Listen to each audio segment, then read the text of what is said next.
Thousands, hundreds of thousands, even millions of European citizens are beginning to consider the unthinkable, leaving the continent where they were born. The reasons are manifold: the advancement of Agenda 2030, a potential war with Russia, and the societal model that Europe is building step by step without many realizing it. This new model is not merely a superficial transformation, it is a complete reconfiguration of the social, economic and cultural contract that has governed Europe for generations. Today we will not speak in euphemism or soft words to avoid censorship. Today we will say what no one says but everyone feels. We will break down one by one the darkest elements of Europe in 2025, as well as the measures being prepared for the coming years that will be mandatory for you, your family and everyone residing on the continent. And as you already know, it won't be pleasant, but knowing is the first step to being able to flee, protect oneself and build a life outside the system. Because you already know, this won't make you happy, but it will make you free. One of the pillars that is collapsing, and quickly, is the pension system. And it's not just me saying it, the data says it, financial sustainability reports say it, and the governments themselves say it, even if they try to sugarcoat it. In Europe, there are more and more retirees and fewer active workers, which means that each year there are more people collecting and fewer people contributing. Spain, France, Italy, Greece, all are suffering massive aging. In some cases, for every retiree, there are barely 2 active workers. This is unsustainable. Not now, not in 10 years. But the most concerning part is not that. The worst is that instead of deeply reforming the system, governments are simply extending the retirement age, forcing people to work until 67 or 68 or even 70 years old. A measure that only patches things up, solving nothing. Some future measures already proposed or in draft: progressive increase of the retirement age to 70 years by 2040, linking the pension to number of years contributed without a cap, that is, if you don't contribute more than 40 years, your pension will be minimal, penalty for early retirement even in health cases, calculation of the pension over the entire working life, not over the best years, and if that seems harsh, wait to see the upcoming reforms, although, well, we already have enough with the fact that if you die after contributing your whole life, you lose it, because all this responds to a very clear political logic. Retirees vote in blocks. If a party raises the pension by €5, it gains millions of votes. But that increase is paid by your generation, your children's and those yet to be born. Europe has turned the pension system into an intergenerational blackmail, where the coming decades are mortgaged for a handful of votes in the next elections. Let's move on to the second major axis, taxation. Because yes, the European dream has ceased to be an utopia of well-being to become a fiscal nightmare. Each year, new directives are approved from Brussels to harmonize taxation. This is nothing more than standardizing taxes upwards, eliminating tax competition between countries, and forcing everyone to raise rates and reduce exemptions. For example, current and upcoming tax measures: we have global minimum tax of 15% for companies even in countries that previously had low taxation, proposal to harmonize European VAT aiming for a minimum of 21 to 23%. Also, we have progressive elimination of tax advantages for digital nomads, as already happened with Portugal's NHR or the self-employed regime in Bulgaria. Also, we have the obligation to report digital assets and foreign bank movements in DAC 8, MiCA and extended CRS. And here is what they don't tell you. Starting in 2026, the EU plans for any digital income from cryptocurrencies, affiliation, royalties or YouTube to be automatically reported to the country where the beneficiary has their tax residency, whether you know it or not, whether you declare it or not. And if we add to that the systems that they want to implement for digital invoicing and the digital euro, which we'll discuss later, we are lost. They want to impose taxation by citizenship, taxes for merely holding a passport. Madness. What they are doing is clear, turning Europe into a total tax surveillance field where no one can process without paying their share to the state. For years, Brussels has been telling us that we must build a greener, more sustainable, more resilient economy. And on paper, it sounds good, but as often happens in Europe, the problem is not the what, but the how. The green agenda promoted under the European Green Deal is in practice an unilateral imposition of restrictions, rules and taxes, while countries like China or India, their energy consumption without any restraint. In other words, Europe is tightening the noose around its own neck. And this is not a conspiracy, it's a public roadmap. Ban on the sale of internal combustion engine vehicles starting in 2035, even hybrids are being targeted.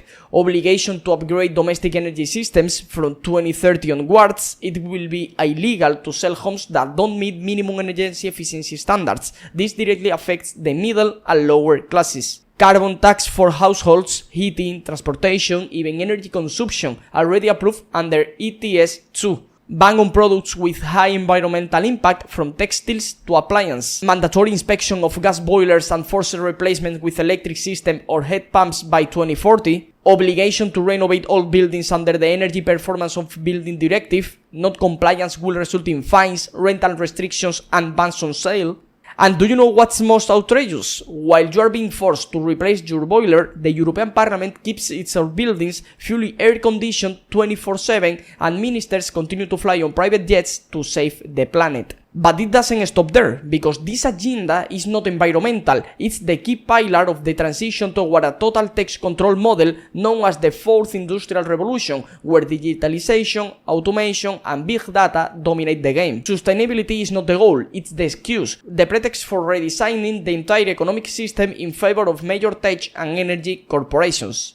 And we see this with electricity too. They want to force you to use electricity car, but at the same time, there aren't enough charging stations, the grid is unprepared, electricity prices rise every quarter, and batteries depend on raw materials extracted through child labor in Africa. Europe is not saving the planet, it's sacrificing its citizens to export climate morality to the world, while the elites profit from agreements that generate billions for certain organizations. And as if that weren't enough, the green transition comes with another silent monster, regulatory inflation. Every green regulation carries a hidden cost that you pay. Every eco-tax is an extra charge on your bill. Every restriction raises supermarket prices. Let's look at concrete examples already affecting millions of Europeans. In Germany, VAT on essentials like eggs and milk has gone back from 7 to 19%. In Greece, general VAT stands at 24% and they are debating removing exemptions for bread, rice and oil. In the Netherlands, VAT reductions on healthy foods have been lifted by many supermarket chains. Yes, minimum wages are rising, but so is income tax due to brackets not adjusted for inflation.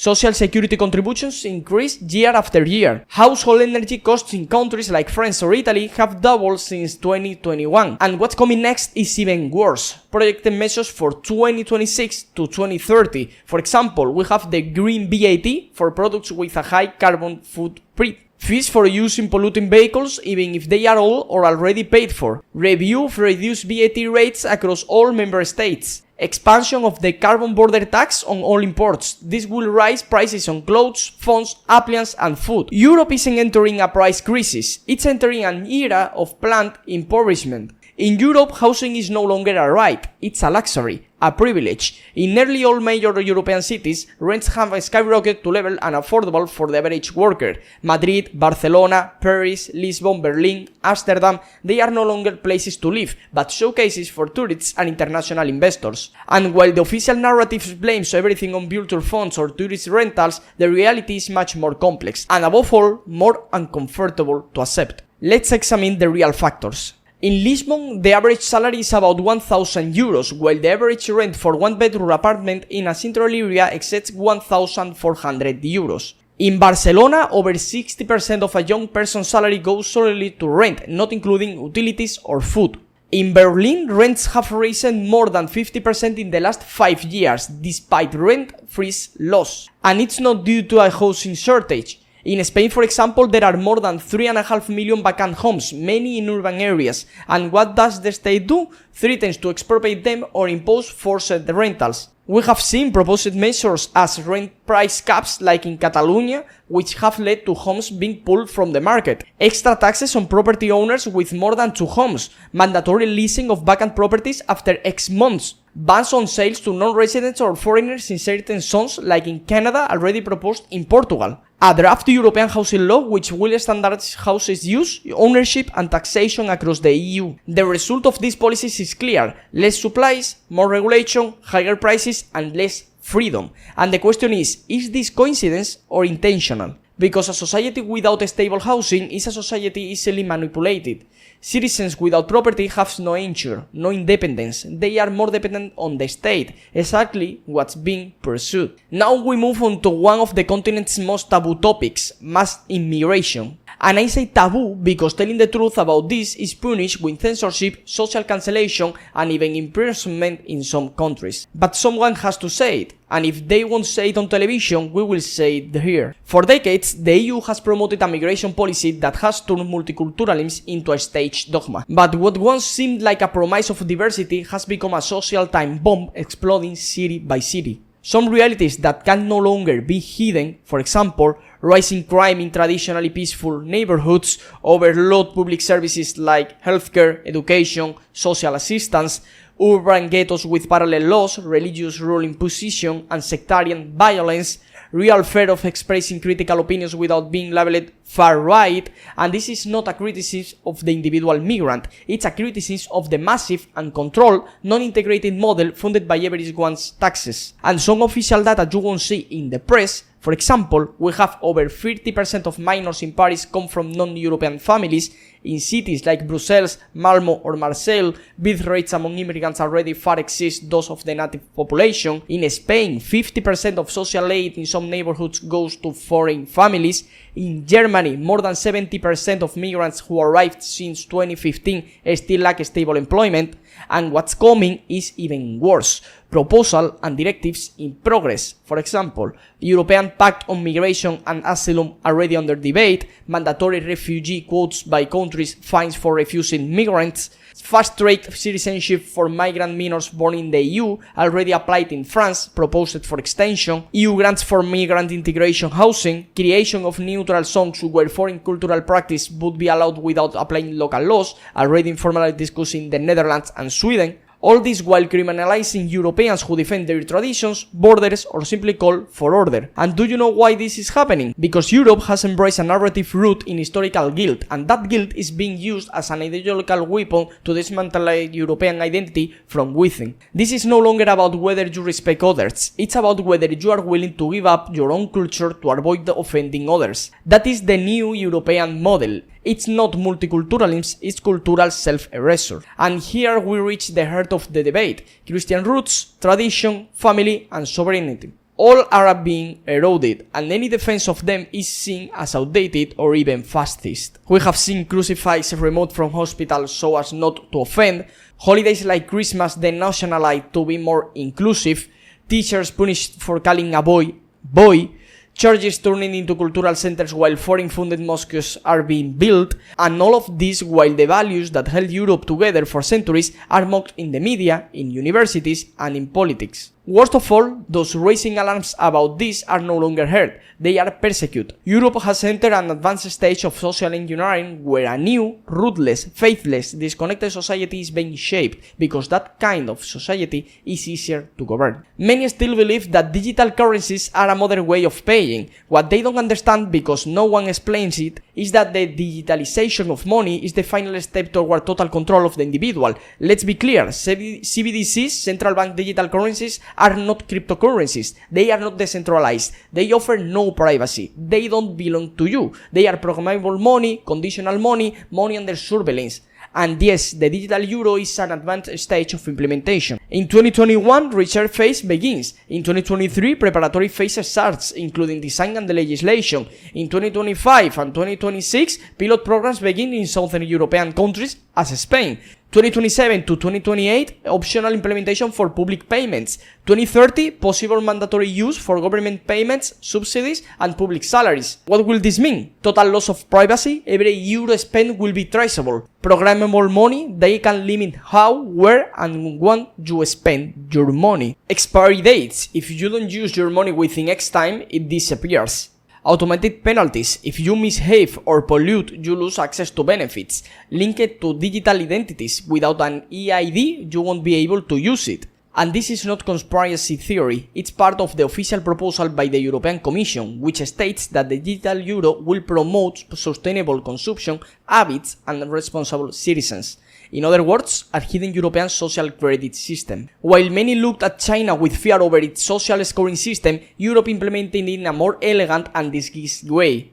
You don't need your score to drop, just being excluded from services is enough. You get denied a loan, you can rent an apartment, your subsidy is blocked, all based on your digital, financial and social history. We have MiCA, we have the DAC8, also we have EML6, anti-money laundering, okay? And that's without mentioning the EU's artificial intelligence regulation, already approved, which governs algorithms used for banking, legal, health and social decisions. The conclusion? You no longer need to commit a crime to be punished. It's enough for your behavior to not fit the normative parameters defined by institutions. Cash is freedom, and that's exactly why it's being eliminated. In 2024, measures are already being approved to restrict the use of cash. In Spain, there is a €1,000 limit on cash payments between individuals. In Italy, they try to raise the limit, but Brussels block it. In France, it is forbidden to pay more than €500 in cash in many cases. In Germany, although still allowed, media campaigns have already begun associating cash with tax evasion and terrorism. And what's coming next in 2025 and 2030? Total integration of digital payments in all public services, cash restricted to rural or isolated areas, campaigns linked cash with money laundering and organized crime, relegating cash to secondary and non-priority payment methods status in private contracts and insurance. This means that everything, absolutely everything, will be tracked. Your food, your books, your trips, your leisure, your ideologies. And if one day you stray from the path, the system will be able to cut you off. They won't need to arrest you, it will be enough to block your access to your money. As expected, the next logical step in this model of control is to prevent citizens from escaping. That's why the EU has been gradually restricting investment-based residencies, economic citizens programs, and the ability to freely move your money. We are seeing the cancellation of the golden visa programs in Ireland, Portugal, and Spain. Portugal in the real estate section, and in Portugal to get the citizenship instead of 5 years into 10 years, termination of Portugal's NHR, a legal tax haven for foreigners, EU pressures on Cyprus, Moldova, North Macedonia, and now Malta to eliminate their CBI program, proposal for a European blacklist of combination citizenship acquired through investment, and we are seeing in the CBI in the Caribbean, they want to cut the access to Schengen area, restrictions on using foreign companies offshores to operate within the EU.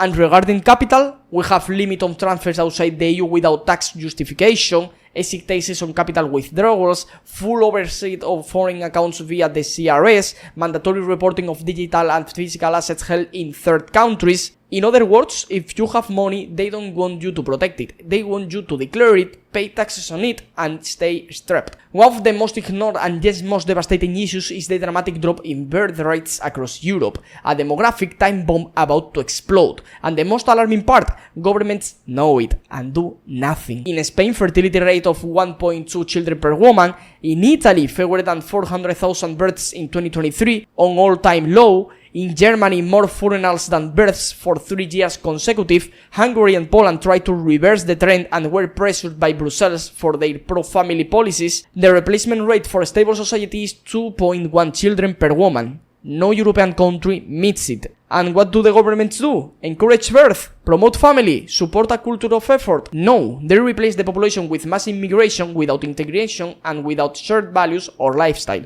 And to top it all off, motherhood is ridiculed and criminalized. Abortion is promoted as empowerment. Infertility is encouraged through hormones, lifestyle, and antinatalist culture. The concept of family as a stable structure is systematically dismantled, because a society without children is a society without a future. But it is also a society that is submissive, exhausted, indebted, and easily manipulated. Exactly what Agenda 2030 is aiming for. Meanwhile, schools and universities have ceased to be centers for education and have become hubs for ideological reprogramming. Educational programs no longer teach critical thinking, they teach narrative obedience funded entirely with public money. We have seen mandatory inclusion of content on gender ideology, sexual and climate diversity from age of 3, elimination of classical subjects like philosophy, world history, literature, and Latin, imposition of emotional education supervised by NGOs and actors external to the education system, penalties for teachers who refuse to use inclusive language or who deny gender changes in minors without parental consent, and the most disturbing part, all of this is implemented by law. In many countries, parents who resist these plans lose custody or face legal prosecution. Europe has handed over its children's souls to ideology. Do you really want your family to grow up inside this social experiment? Me? No. At this point, we must face a hard truth. Europe no longer belongs to you. It is not the land of your grandparents. It is not the cradle of your values. It is a globalist experiment disguised as progress. And painful as it may be to say, anyone staying inside without a plan or protection is accepting to be a slave to the system. Because what's coming is not optional, it is mandatory. So the question is not, should I leave? The question is, how much longer will you wait to have options? Because every passing day, it's harder to move your money. Every year, it's harder to live legally. Every new regulation is another trap. They have built a digital, tax, and cultural nightmare that is tightening around you more and more. But you can still choose. You can take a step back, think, plan, escape. And if you do it in time, you might be one of the few who, 10 years from now, looks back and says, good thing I left when I still could. We know the outlook is grim, but we are not here just to complain, because we are here to offer a way out, because yes, you can still escape, but time is running out. The key is understanding that this isn't about fleeing your country, it's about breaking your dependency on the European system. We are talking about things like changing to tax residency to legally pay less taxes, 0 taxes or 10% taxes or 20% taxes in a country you see that money is used for maybe public services, getting residency permits outside of Europe in case the continent collapses, even obtaining naturalization or a second passport or buying one, opening bank accounts outside the CRS like in the US or in other places, not putting all your assets in crypto, diversifying metals, real estate outside the EU, stable currencies, surrounding yourself with like-minded individuals, building community. Freedom doesn't mean isolation, it means surrounding yourself with free people. I'm aware that Europe is not the European Union. I know that the title of this video should be probably directed 99% at the EU more than the Europe in general, but if more countries continue to join this terrifying European Union, maybe you don't agree with everything, but at very least it reflects what we are seeing today, on a greater or lesser scale. If you need help building your strategic plan, I invite you to fill out the form in the description and let's take a look together.